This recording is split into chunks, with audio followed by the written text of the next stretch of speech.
रेहाना और रवि की शादी के वक्त रवि के पास कुछ नहीं था। रेहाना, तुमने मुझसे शादी करके एहसान किया है। मुझसे ज्यादा तो तुम कमाती हो। अरे तो क्या हुआ, एक दिन आएगा रवि कि तुम खूब पैसा कमाओगे। मुझे तुम पर पूरा विश्वास है। रवि और रेहाना खुद को स्टैंड करने के लिए पूरी मेहनत करते। रेहाना, मैं नौकरी नहीं करना चाहता हूँ। तो कोई बात नहीं, मैं नौकरी करके घर चलाती हूँ, तुम बिजनेस सेट करने की कोशिश करो। एक दिन रेहाना, तुम जानती हो, मैंने जो विज्ञापन बनाने वाली कंपनी खोली थी ना, उसे बड़ी ब्रांड का ऑफर आया है। अब हम लोगों के दिन ब्यारे न्यारे हो गए हैं। मैं जानती थी रवि कि एक दिन तुम सेटल हो जाओगे। रवि का काम अच्छा चल जाता है। एक दिन वो रेहाना से कहता है, रेहाना, अब हम लोगों का बच्चा भी हो गया है। बहुत छोटा है वो। उसका ख्याल कैसे रखेंगे हम?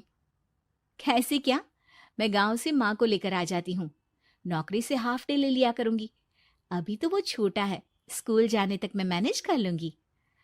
देखो रेहाना, मैं अब अच्छा कमा रहा हूँ। तुमको नौकरी करके परेशान होने की कोई जरूरत नहीं है। अरे कैसी बात कर रहे हैं, मैं अपनी लगी लगाई नौकरी कैसे छोड़ दूं? और मैंने तो सुना है हम लोगों को कुछ ही महीनों में सरकारी नौकरी मिल जाएगी। सरकारी नौकरी में कितना कमा लोगी? उतने में तो मैं बात करो, भूल गए? इसी नौकरी के बदौलत तुमने अपना बिजनेस खड़ा किया है। अरे वो तो मैं किसी के भरोसे भी कर लेता। देखो, अपने बच्चे को संभालो, घर का काम करो। अब बाहर जाती तुम अच्छी नहीं लगती हो।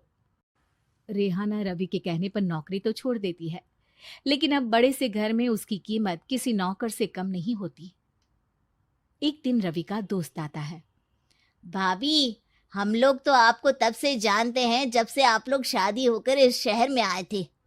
आपकी बदौलत ही सारा बिजनेस खड़ा हुआ है। ये किस्मत तो आप ही की है भाभी। हाँ हाँ भाई, हमारी मेहनत तो कुछ है ही नहीं। अरे होगी, लेकिन भाभी की किस्मत के आगे कुछ नहीं। दोस्त वहां से चला जाता है, लेकिन रवि का गुस्सा सातवें आसमान में होता है। देखा कैसे बोल रहा था? अरे बिल्कुल अच्छा आदमी नहीं है ये। कैसी बात कर रहे हैं आप? प्रशांत भैया तो बहुत अच्छे इंसान है रवि। कैसे उन्होंने हमारे मुश्किल वक्त में हमारा साथ दिया था।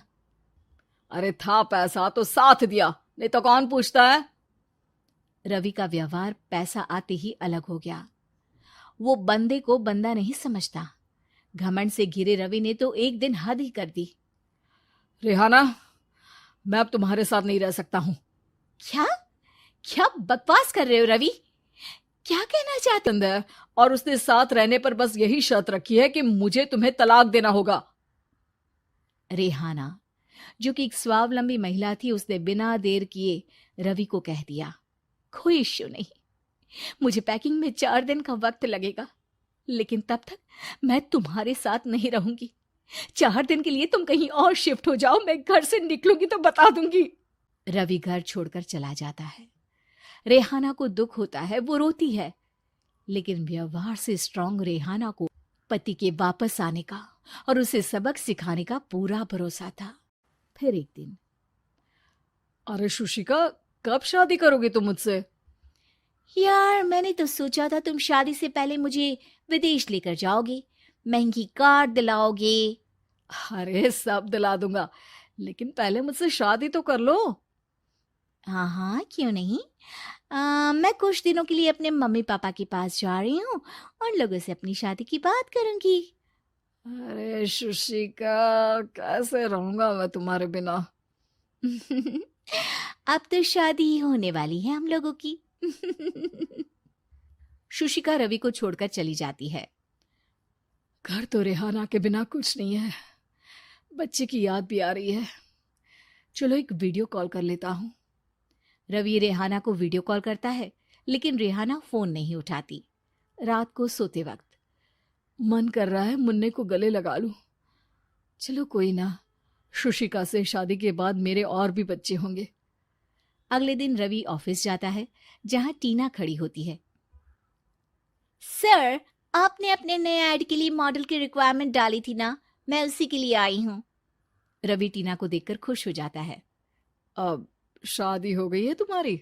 नहीं सर, बस अच्छा सा हैंडसम और अमीर लड़का देख रहे हैं मेरे मम्मी पापा।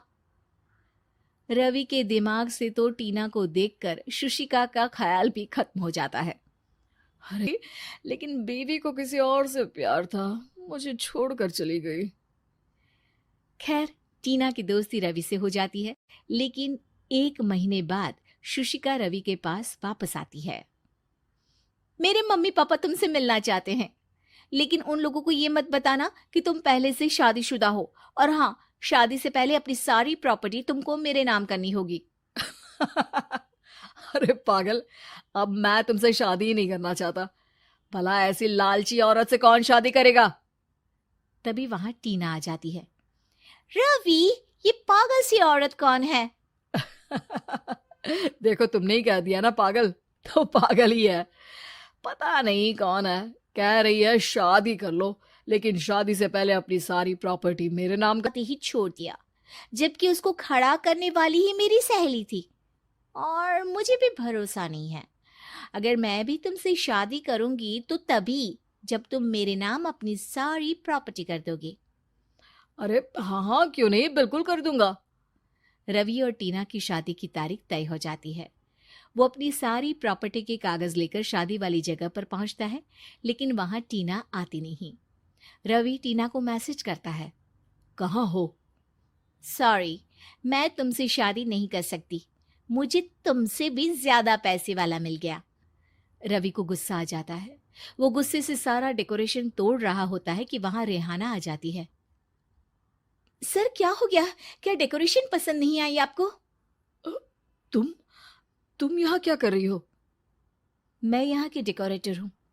क्या आपको पसंद नहीं आई यहाँ की सजावट? रवि दौड़कर रेहाना के गले लग जाता है। मुझे माफ कर दो रेहाना। रवि रेहाना के गले लग जाता है और रेहाना टीना को थैंक्स का मैसेज करती